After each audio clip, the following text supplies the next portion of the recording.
Okay, it's my pleasure to introduce Bryndis Hafthorsdottir. She is a founding member of the California College of the Arts Voting Coalition. As gallery manager at CCA, Bryndis oversees operations and communications for the college's exhibitions and public programming department and co-leads strategic initiatives such as Creative Citizens in Action. Prior to working at CCA, she helped establish and operate diverse cultural organizations across San Francisco, California, other countries as well. She received an MA in Visual and Critical Studies from CCA in 2016 and a BA in European Cultural Studies from Brandeis University in 2012. Next, we have Casey Dominguez, Ph.D. She is a professor and chair of the Department of Political Science and International Relations at the University of San Diego, where she teaches courses about the presidency, war powers, campaigns and elections, voting, and political parties. She also serves as faculty director of the USD Votes campaign. Casey began the USD Votes student group in 2015 and has worked with students to register and turn out USD students to vote since then. And last but not least, we have Abby Solling, she, her, and she is the director of events at the California Institute of the Arts and is a founding member of CalArts Committee for Citizen Artistry. After receiving her BFA in Creative Producing and Management at CalArts in 2018, Abby worked in the president's office at CalArts, where she led on-campus voting and civic engagement programs and helped to make CalArts a polling place for the first time in its 50-year history. She now heads all major on-campus events, including graduation and the infamous Halloween event. All right, well, let me stop that so we can see our panelists.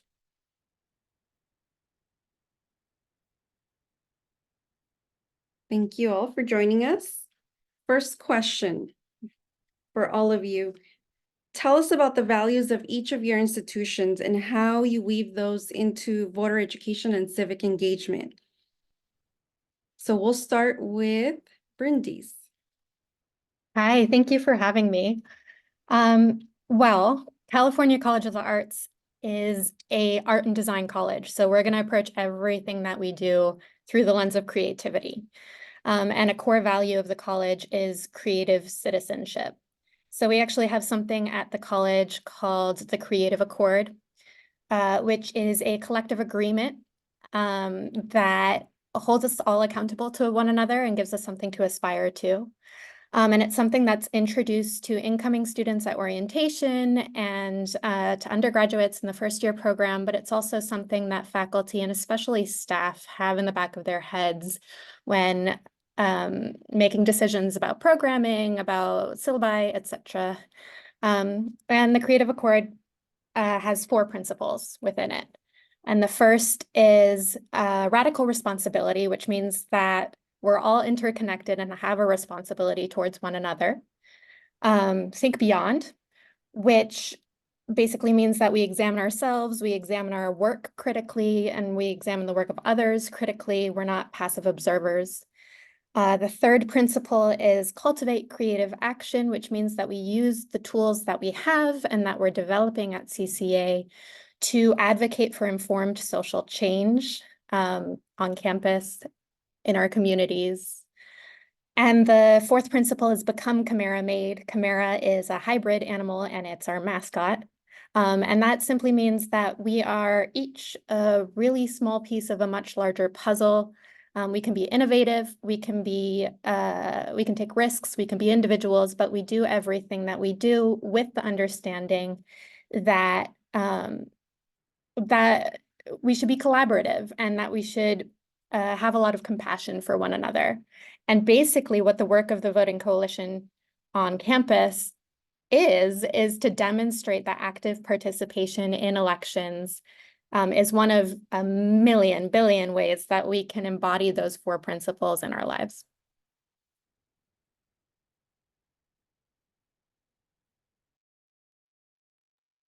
Thank you, Bryndis. That's a good start to our discussion. Love the 4 values of the Creative Accord. Next, we'll hear from Casey. Yeah, thank you. We have a pretty traditional private school student body. We're a Catholic institution, and it's just generally hard to get and keep students' attention. So we try to keep our messaging around voting really simple. So one of the things about the University of San Diego is that we're designated an Ashoka Changemaker campus, and that idea of change making is advertised as part of our admissions process, and students come to USD with an expectation that it's part of our institutional identity, and we just try to leverage that idea in our messaging, encouraging students to vote. So when we table, we have a banner that says, "Be a change maker, vote." When we put signs around campus, when we use our Instagram, we try to use that tagline because it relates to how students see themselves. Thank you, Casey. We will go to Abby now. Hey, yeah, again, thank you guys so much for having us. It's really an honor to be on this panel. Similarly to both colleges, our mission and values at CalArts are a part of everything that we do. Like, we are an arts and performing arts college with 6 different disparate schools within ourselves with no learning outcomes. So this is really something that's taken up by people on individual levels. No learning outcomes as a result to like generalized broadly. I should say that we want our students to learn. But in 2019, we had a mission and values realignment as a part of our strategic framework. And at that, we decided, we as a community came together and proposed our mission, which is through artistic practice, we transform ourselves, each other, and the world. And we adopted 9 values that lead into that mission, which include inclusivity, rigor, and social justice. So as a part of that, we've been very involved in making sure that our mission is a part of everything that we do, and that everything that we encourage students to do in terms of voting is going back to that mission, because we really do believe that through the arts, we are able to change the world, and that while arts is a part of that practice, that also being civically engaged is another part we want our students to engage in. Thank you both. Okay, next question, or thank you all, I should say. I'm sorry, all 3 of you. Tell us about an aha moment or moments of a nonpartisan campaign you led or participated in that you're most proud of, and what specific methods of engagement did you use? Shall I start? Yes. Great. So the Voting Coalition at California College of the Arts was founded in the wake of the 2018 election. So the first election that we really got to sink our teeth into was the 2020 election, which was a really tough one, as all of you know, because campuses were closed. And actually 40% of our student body is international. So our students were distributed all around the country at the time and even globally. So this problem that Casey mentions of engagement was a really tough one at the time. And the tactics that we typically use, like tabling, weren't available to us. So we had to get creative, which is luckily something we really enjoy doing. And we launched the Creative Citizens in Action artwork campaign, which was an open call for 2D artwork from faculty, alumni, and current students especially, that addressed issues that would be affected by the outcome of the election. And we printed out multiple copies of each submitted artwork and hung them in the galleries that were closed, facing outwards so that passersby could see them. And we made the artworks available for download so that the exhibition could be extended nationally and even globally. And from the outpouring of excitement that we had around the artwork campaign, we learned a number of things that we've used since. Firstly, that a major factor in getting our students to engage is offering them opportunities to flex their creative muscles, but also just express themselves really openly. And on the other end, one thing that's really wonderful for the coalition itself is that through these calls, we get to learn what students and other community members care about most at any given time.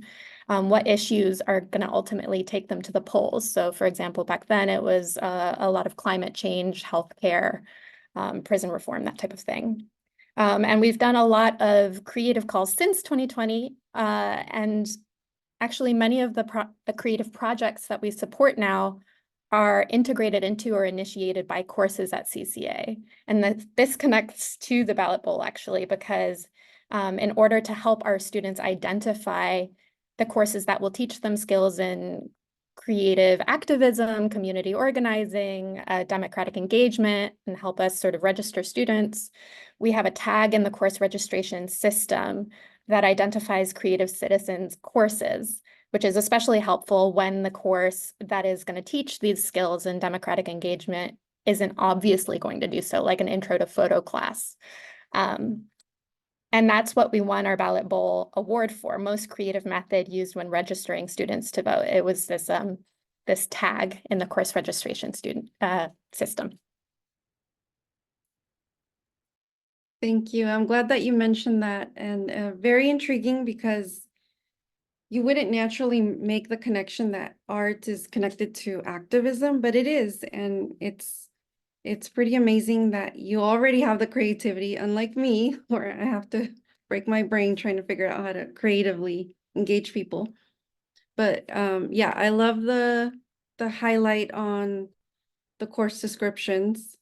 Now we're going to hear from Casey. Yeah, so in addition, so I'm a professor, so in addition to teaching courses about American politics, I've been working on this USD Votes campaign since 2015. And we've been able to take our student turnout from 16% in 2014 to 76% in 2020. But one of my aha moments along the way was, I can't actually recall when it happened, somewhere in the 2018 to 2020 period, but my students and I, we're really trying to look for ways to adopt an ask every student strategy. And student affairs just wouldn't let us be part of orientation, and they wouldn't let us be on, have a permanent place on the website. So we got the idea that maybe we could text the students and give them brief tailored information about how to register to vote. So I just called around and asked who could help us get access to students' phone numbers. And lo and behold, our institutional research officer said that yes, she had access to student cell phones numbers and emails, and that yes, we could text every student. So in 2020 and 2022, text banking became the cornerstone of our voter registration campaign.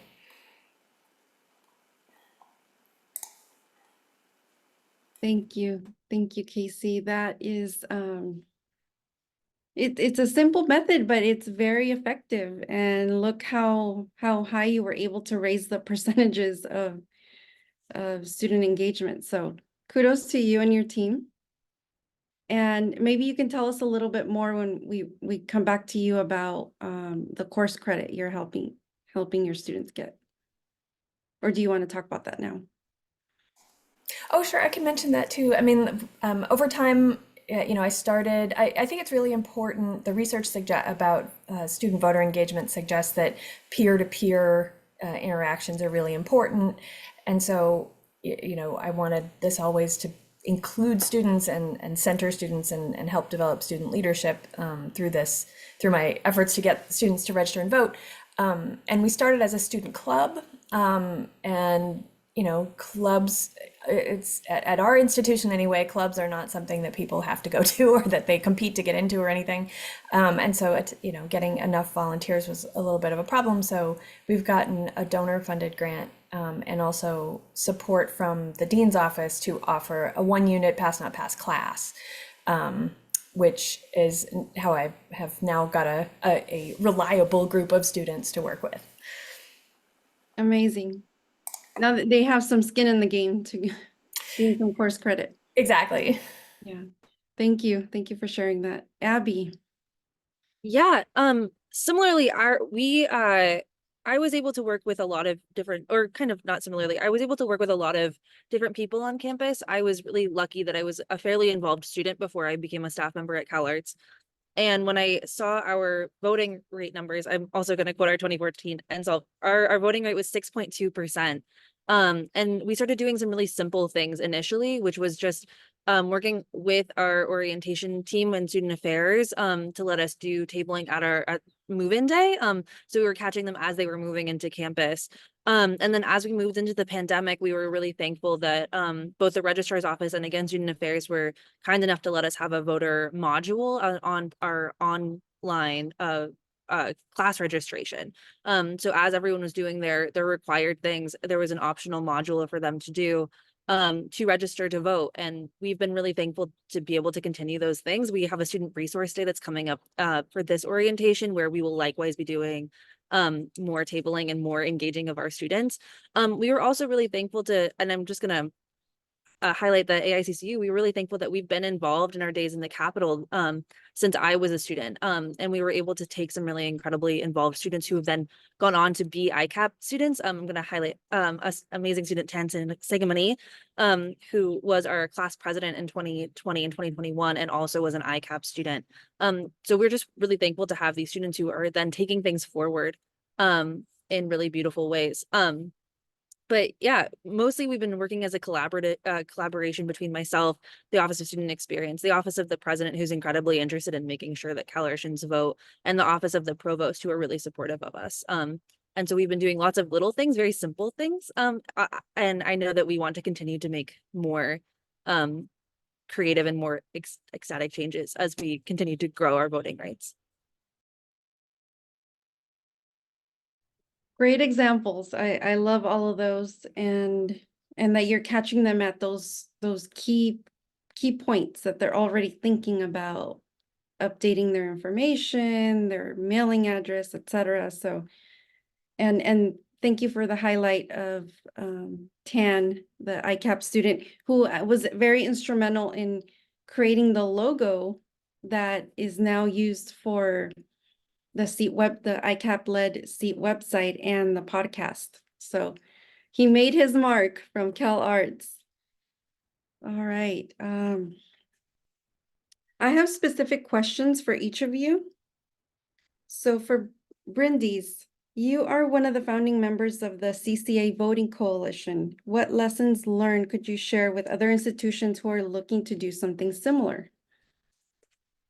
This is a fantastic question because it's not easy to form a coalition on campus. And I think the biggest tip that I would have for folks trying to create voting coalitions on their own campuses is to weave democratic engagement and voting work into everything that you already do.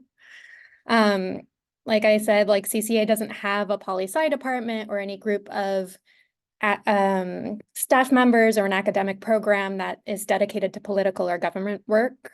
So the Voting Coalition members is comprised of folks from across the college who are doing this work on top of their full-time jobs. So weaving this work into everything they already do accomplishes a few things. And I think one really important thing is just preserving their sanity. Instead of adding a second full-time job on top of everything they do, faculty and staff can redirect some of the energy and funding that they already have towards integrating voting information and turnout efforts into the programs that they're already running. So they can invite an activist artist who wants to talk about a ballot issue to part of the lecture series they're planning. They can create a library display. They can ask their students to design, get out the vote posters as part of their graphic design course. And this helps recruit folks to join the Voting Coalition, because instead of saying, hey, let me add all this work to your to-do list, you're saying, let's come up with ideas together to enrich your programming or processes on campus. And secondly, and equally, if not more importantly, weaving it into everything you're already doing helps ensure that the work that you're doing involves and is relevant to all students on campus. So for students who are ineligible to vote because they're international or DACA or whatever, instead of simply seeing sort of a campaign that says vote and their eyes glaze over because they think it's not relevant to them, democratic engagement is, it's in their coursework. and aspects of their lives at CCA. And for students who are eligible to vote, voting is no longer, a bureaucratic thing that they have to address once every couple of years, but rather it's intimately tied up with everything they do and see on campus, that, their coursework, their art making, their on-campus social lives, the creative careers that they're planning for after college. And weirdly, I think this actually takes some of the pressure off of them. And it makes the idea of voting less overwhelming because it's so normalized and so sort of everywhere. Great feedback. Appreciate your insight there. Okay, so let's move on to Casey. You specifically teach courses on presidency, war powers, campaigns, and elections, all very timely. What insight can you share on the power of the student vote as it relates to these topics? I mean, I think there's probably two classes that I teach that are maybe three that are most closely related to this topic. I teach a freshman seminar on the theme of voting. So we talk about the history of voting rights, the laws in all 50 states surround voting, patterns in voter turnout, political science around voting behavior. And I think one of the things that students take away most from that class is that the United States expanded voting rights and became more democratic over time because people organized and fought for those rights. And I think that history continues to be one of the most persuasive messages for students who might be ambivalent about voting or not see themselves as voters, that other people fought to give you that right and you honor their work by making the effort to use it. And then I also teach a class on democratic demise or democratic decay. That's a capstone class that forces students to grapple with how fragile democracies are. And students in that class are already pretty convinced that elections are important to democracy, but that class also shows how important the work that all of us are engaged in is, how important civil society institutions like the free press and like universities and like just the effort of ordinary citizens to be engaged in educating each other about the civic and political process, how important that is to actually maintaining democracy. So hopefully that makes everybody feel like the work that you do is really important. And the work you do educating our youth is important. So especially, with USD being situated on a border city, I'm sure there's a lot of issues, dynamics of international relations there. And so thank you for that. Let's go on to Abby. You were a student, as you mentioned, at CalArts, and you were already at the intersection of art and democracy. How did you make the transition to leading others in civic engagement as you became staff and moved through the different positions at CalArts? Yeah, when I was a student, I was a student experience ambassador. So I was working really directly with our student experience team and my fellow students. And I was able to be given the task as a student to be able to lead some of our voter education things there.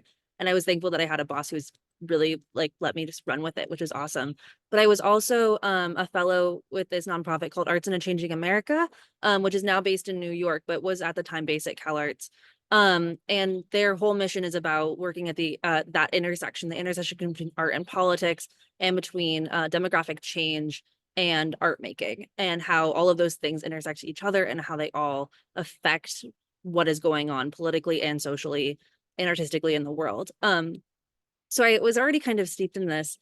And as I moved in, I initially started in the president's office just as an assistant for everyone. And same thing, this was a presidential priority to make CalArts voting really work, and student experience was nice enough to let me just continue to run with it since I'd been doing it as a student. And from there, I was able to, like I said, build a coalition between student experience, the president's office, the provost office, and a couple of interested faculty, primarily in our graphic design and our, we have an MA in aesthetics and politics programs, and we were all able to get together and really work to make things happen. yeah, that's it. It was a lot of fun and it's been great. And now that I'm working in events, I'm still helping out with this, which is amazing. But our student experience office is really, they've been staffing up a lot more recently. So they've taken over a lot of the logistical things, but I'm still involved as it comes to events. And like I said, I'll be doing a lot of the tabling and I help out everywhere I can because I just truly believe in this work. Amazing. Thank you all for your insights. Those are all the questions I have. I'd like to open it up to the audience to see if they have any other questions for specific panelists or for the Secretary of State team. We can take those now.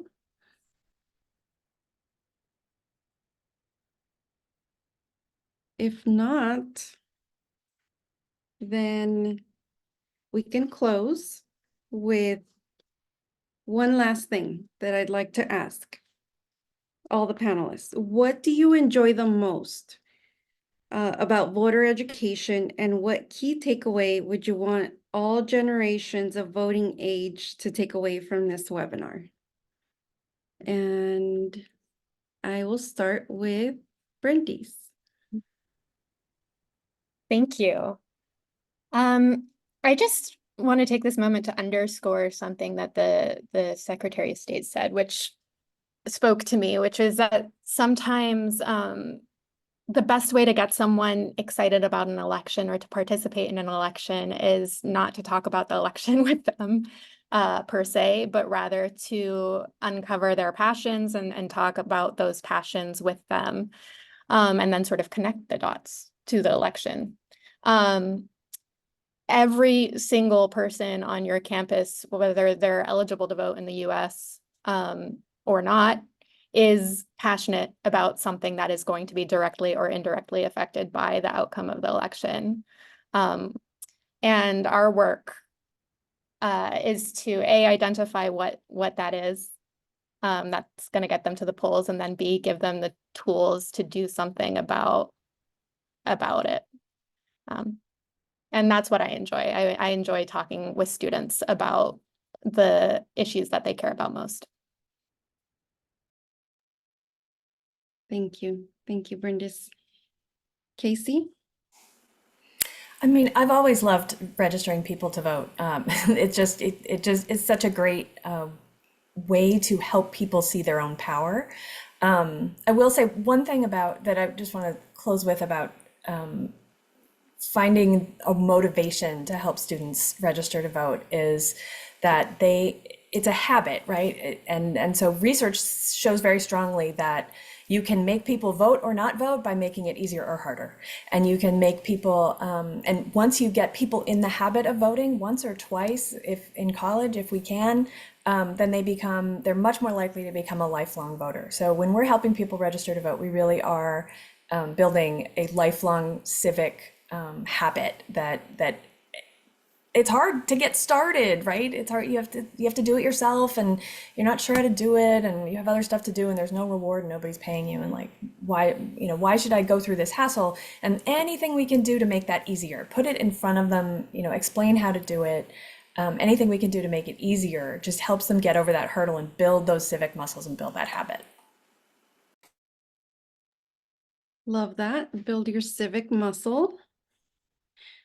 Okay, Abby? Yeah, I think like both Bryndis and Casey, like the ability to talk to students and learn their passions and to be able to help them see, if they don't already, the ways that voting and civic engagement does affect everything in our lives is probably the thing I like most. But the takeaway that I hope that everyone comes away with is and this is going to sound super trite because I've been rewatching The West Wing and my brain is just all Sorkinisms, is that that voting is that decisions are made by the people who show up. And I think voting is one of the ways that we are able to show up. And I think it is one of the most easy and most effective ways to do that. And so that while we are showing up in other ways, be that in our communities, by helping people, by making art, by educating, that voting is another way that we are able to add to that fabric of engagement that makes us and our citizenry better at large. And that's the thing I hope people take away. Thank you. Thank you, Abby. Great takeaways. And I have West Wing on my to-do list to watch. Let's see. There was one question that popped up in the chat, if any of you want to take it. On the creative approaches to civic engagement, what advice would you give for those that are building creative value-based programs at their institutions?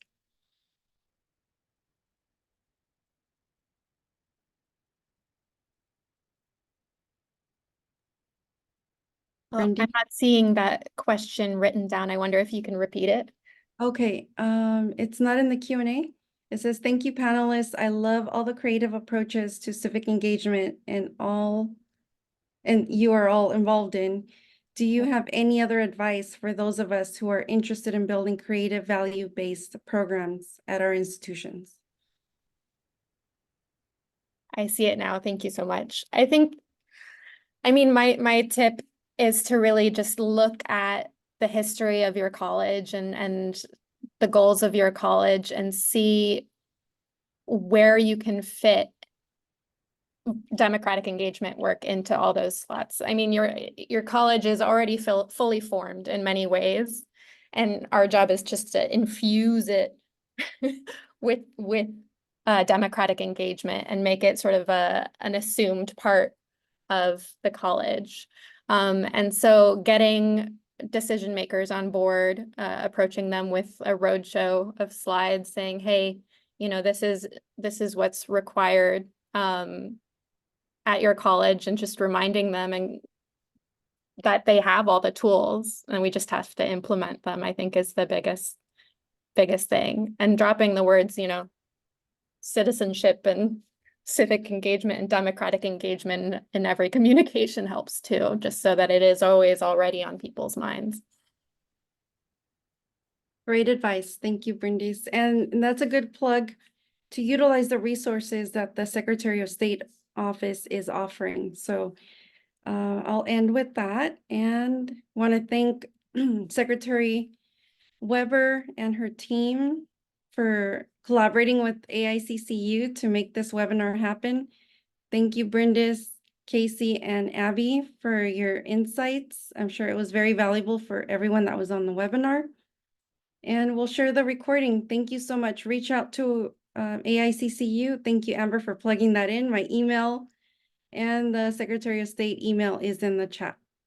Thank you so much. Have a great day. And we'll see you at the election, presidential election.